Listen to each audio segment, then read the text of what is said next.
describe a group of Christians in America in the early part of the 20th century when they objected to the church. So this word was coined for the Christians initially. The first time it was used in English language. It was coined to describe the Christians. But today, as I told you, they have turned the tables over. So now they use it more to describe Muslims. Why it is the case regarding similarities, I've given the talk, sister, similarities between Islam and Christianity, where I've described that there are various similarities between Islam and Christianity in the Quran and the Bible. So at least we, as human beings, let us agree to follow these similarities. The differences we can talk later. But the reason that they are doing this, as I told you, because Islam today is the fastest growing religion in the world, the people may be fearing that if Islam grows, maybe what they call as pleasure, they may have to give it up.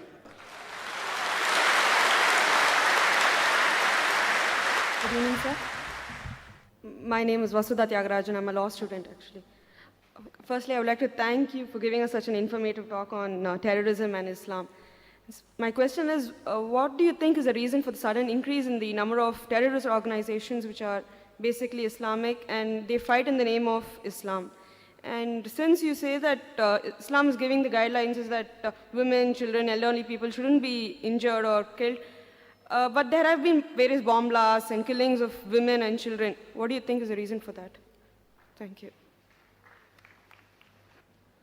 The sisters asked a very relevant question, that what is the reason that there's increase in terrorist organization among the Muslims and so many bomb blasts, and especially when Islam says we should not kill children, etc. What is the reason? And that's a very good question.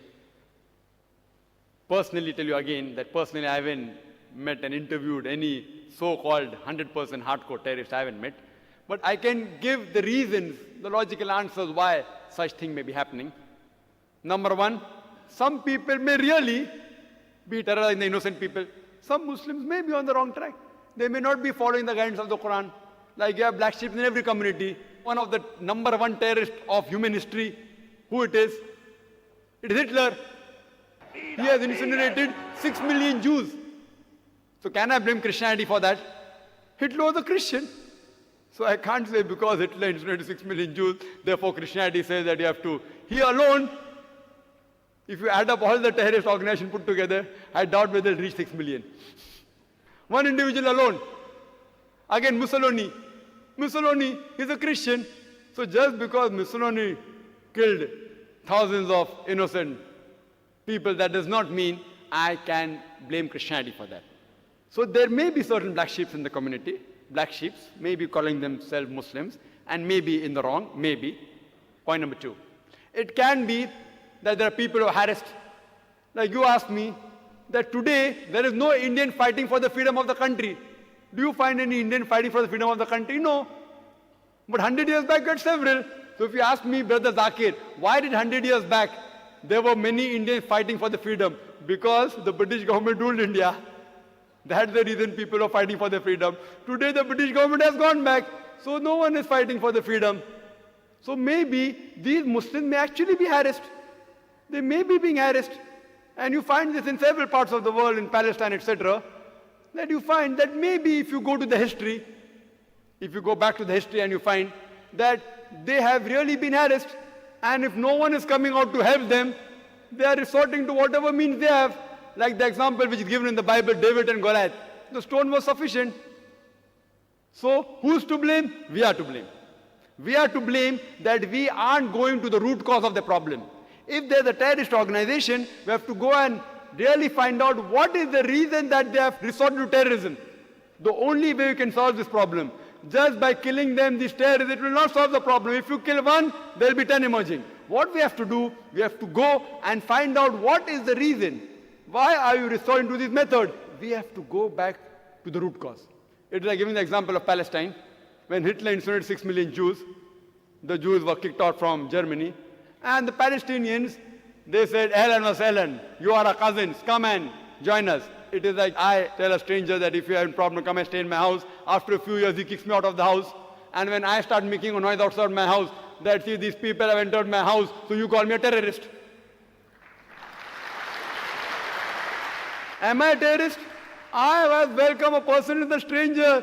Just as a human brother, I got him to the house. After a few months, he kicks me out, and when I say that I want my house back, you say that I'm a terrorist. Who's to blame? We are to blame. We are to blame. We have to find out that what is the cause of the problem. If we, who Almighty God has given us intelligence, has given even the power and to get together, if we get to the root cause, you'll come to know that why should a person want to die? Who would like to die? Who would like to die?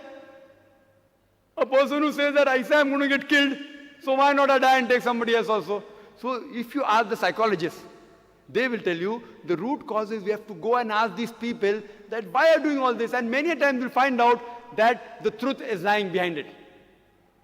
And the truth is that they may be being harassed, and some people may really be terrorists. Some people may be terror and the people for money, some people for fame, some people for politics.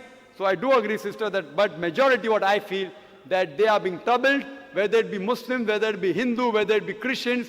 There has to be a backlash. If a person cannot bear whatever torture that he's undergoing, he resorts, the psychologists say, and I'm a medical doctor, I have done my studies in medicine, they have to retaliate.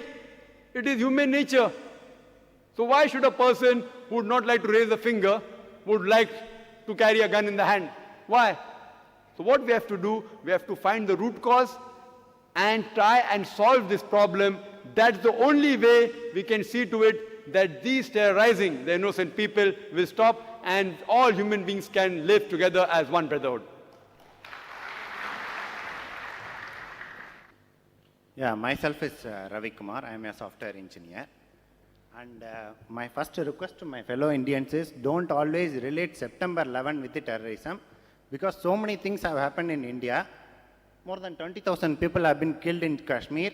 2,000 Muslim brothers have been killed in Gujarat. So we have so many instances to link with terrorism in India itself.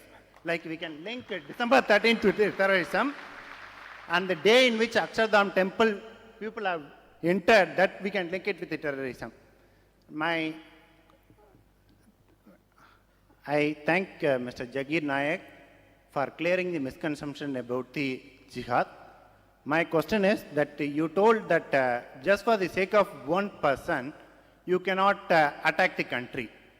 Now, I am asking about the imaginary scenario. Suppose I am going to some Arab country, I am causing a great devastation, I am killing lakhs and crores of people there, and I am coming back to the India. And the country is giving a proof to me, proof to Indian government, stating that this person has caused the devastation. And the Indian government is repeatedly telling that proof what is given by you is not valid. And that proof is being shared with the other countries. They all agree.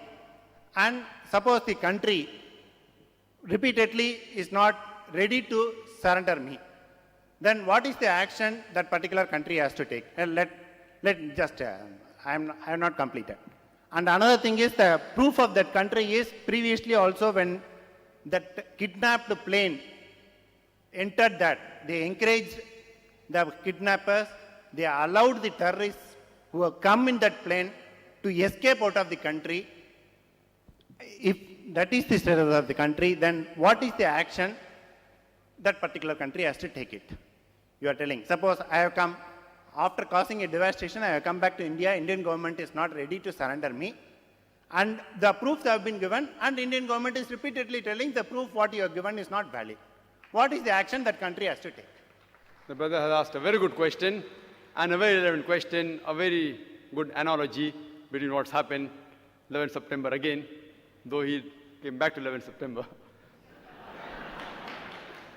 Analogy is very good, that he as a person goes and crosses an Arab country, kills thousands of people, devastation comes back, and the Arab country gives proof to the Indian government does not accept.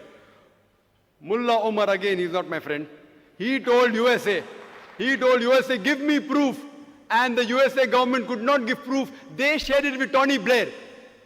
They shared with Musharraf. Musharraf is saying that I have got enough proof. I have seen the proof. When you're asking the Afghanistan government to give the culprit, the Afghanistan government is telling me at least give us proof, and they could not give proof to Afghanistan government, and they're sharing it with Tony Blair. It is illogical.